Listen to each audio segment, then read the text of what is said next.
बड़े बड़े, एक एक जब एक भर जाए उसके ऊपर जैसे गोबर या डॉक्टर जो भी करे, फिर दूसरा भरे, जब हमारा तीसरा भरा जाएगा पहले वाली खाद बन जाएगी। अपने घर से ही आप घर में भी जीरो कर सकते हो उसको, गार्बेज को। सूखा कचरा अलग करने के बाद जो गीला कचरा बचेगा, आधा किलो नहीं बचता है, पाव नहीं बचता है घर से रोज का, इतना नहीं होता है। लेकिन सिर्फ थोड़ी हिम्मत करनी पड़ेगी, सेग्रीगेट करना पड़ेगा। इस काम को करो। मैं दिल्ली में हर जगह जाता हूँ, सोसाइटियों के अंदर भी उन्होंने बड़े बड़े ड्रम लगा रखे हैं, और 1 2 3 करके ऑटोमेटिकली जो पीछे वाला है वो खाद बनता जाता है, और उससे जो लिक्विड निकलता है वो भी उसका भी वो काम लेते हैं ये छिड़काव के लिए, मक्खी मच्छर के लिए। इस तरह का काम हम अपने घर से करेंगे तभी जाके इसका एनवायरमेंट मिलेगा, सरकार करेगी। ये कूड़े में मीथेन गैस बनती ही है, और जब वो कूड़े के पहाड़ जो आपने दिल्ली में देखे होंगे, गाजीपुर में या गाजियाबाद में देखे होंगे या गुड़गांव में देखे होंगे, हर शहर में है। और उस शहर में वो मीथेन गैस जब उस कूड़े के पहाड़ से बाहर निकलती है तो ऑक्सीजन के कांटेक्ट में आती है।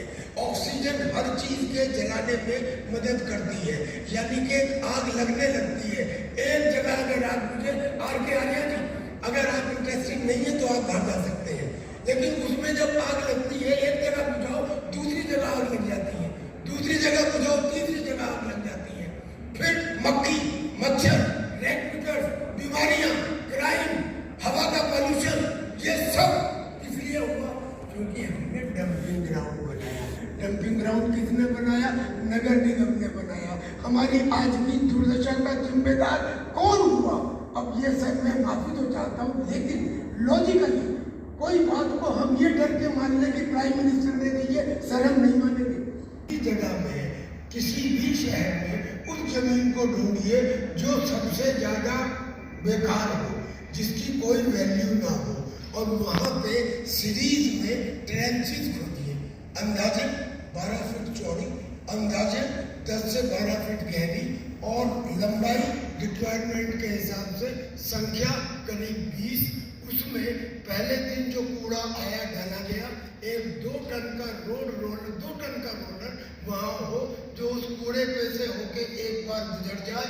उसके बाद थोड़ी सी मिट्टी या पॉलीथीन उस पर डाल दे, वो ढक जाए, और ढकने के बाद अगले दिन फिर यही प्रक्रिया, और जब सारी ट्रेंच भर जाए तो उस पर हरित पट्टी डेवलप कर दी जाए, पौधे लगा दिए जाए। बैठे मेरे डिग्निटीज, विभिन्न जगहों से आए मेयरगण, मेरे सामने बैठे हुए मेरे बड़े भाइयों और बहनों, आरडब्ल्यू और मेयर समिट जो करने का उद्देश्य था, उसका उद्देश्य यह है कि वेस्ट वाटर और वाटर मैनेजमेंट की जो पद्धति है उसका एग्जीक्यूशन ऑल इंडिया लेवल पर किया जाए, क्योंकि ये ऐसी चीज है, कास्टली पद्धति है, इसको करने में जब तक शासन का सहयोग नहीं मिलेगा हम लोग बहुत कुछ नहीं कर सकते। जब कर्नल साहब ने इस कार्यक्रम को करने के लिए हमसे कहा कि ये कहाँ पे रखा जाए, तो हम लोगों ने ये कार्यक्रम कई जगहों पे किया है, बेंगलोर में किया है, हैदराबाद में किया है, जम्मू में किया है, बॉम्बे में किया है। हमने कहा साहब इस साल का या ये जो कार्यक्रम हो आरडब्ल्यूए और मेयर का, ये उत्तर प्रदेश में होना चाहिए, क्योंकि हम और आप उत्तर प्रदेश से हैं, और उत्तर प्रदेश के विभिन्न जिलों में वाटर और वेस्ट वाटर मैनेजमेंट की जो पद्धति है, अगर वो अच्छी तरह से लागू करने में, करवाने में। टूरिस्ट के लिए 1974 से पहले टूरिस्ट बिल्कुल नहीं थे, तो 1974 के बाद ही लद्दाख को टूरिस्ट के लिए खोला गया है। तो उसके बाद बाहर से जैसे टूरिस्ट को खोला गया, जैसे ही वहां का रोड पूरे दुनिया के लिए एक्सेस किया गया, तो उसी के साथ साथ बहुत सारे वेस्ट प्रोडक्ट के फॉर्म में, तो पैकेज फॉर्म में, जैसे कि दूध, जैसे कि ये जो चिप्स, फ्रूटी, वैसे बहुत सारे आइटम उसके बाद आने शुरू हुए हैं। जैसे सर 2016 में जो हमारा सॉलिड वेस्ट मैनेजमेंट रूल्स आया है, उससे पहले तो मैं यही समझता हूं कि पूरे वेस्ट जनरेशन हमारे पिछले कुछ 10-15 सालों में ही बहुत ज्यादा जनरेट होने लगा है, क्योंकि जब से लेह में टूरिज्म बढ़ा है तो उसके कारण वेस्ट भी बहुत ज्यादा बढ़ा है। क्योंकि वेस्ट ले में अगर आप देखेंगे, ले का सर जैसा सिस्टम है, वेस्ट जनरेशन सीजनल रहता है, क्योंकि सीजन में वहां पे बहुत गर्मियों में बहुत ज्यादा टूरिस्ट का इनफ्लो रहता है, जिसके कारण वेस्ट भी बहुत ज्यादा जनरेट होता है। और वैसे ही विंटर सीजन में, सर्दियों में ज्यादातर टूरिस्ट या ज्यादातर जो कमर्शियल इस्टेब्लिशमेंट, होटल्स 90% तक वहां पे बंद रहते हैं विंटर्स में। उसके कारण वेस्ट जनरेशन भी ड्रास्टिकली रिड्यूस हो जाता है। के लोग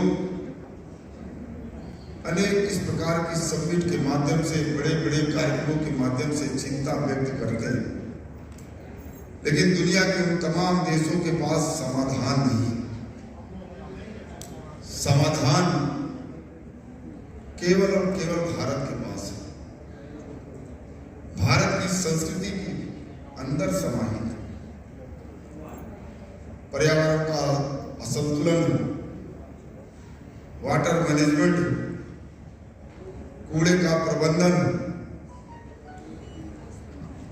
ये जो 3 प्रकार की समस्या से आज पूरा विश्व ग्रसित है, उसका समाधान केवल और केवल भारत के पास है।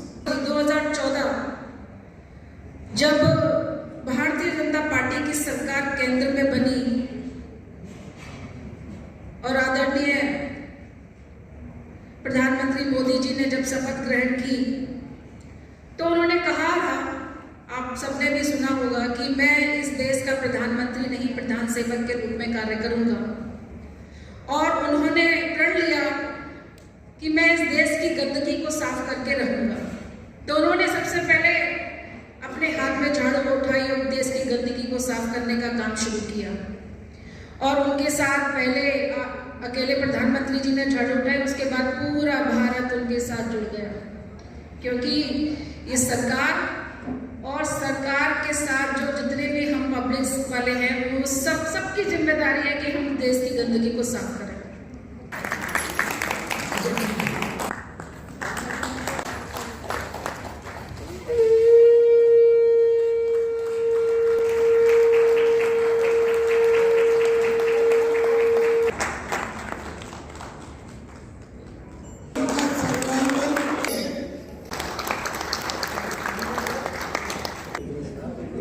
इन्होंने 60 टन ओल्ड वेस्ट को रिसाइकल किया है, 4 टन ओल्ड क्लॉथ को रिसाइकल किया है, 20 टन प्लास्टिक वेस्ट को रिसाइकल किया है, और एक लंबी लिस्ट है।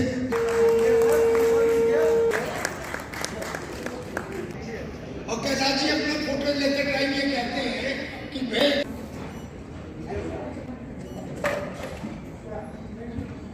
इसके बाद में रिक्वेस्ट कर रहे हैं श्रीमती अंजू लता कुशवाहा जी को, और हम रिक्वेस्ट म्युनिसिपल कमेटी के प्रेम शंकर सिंह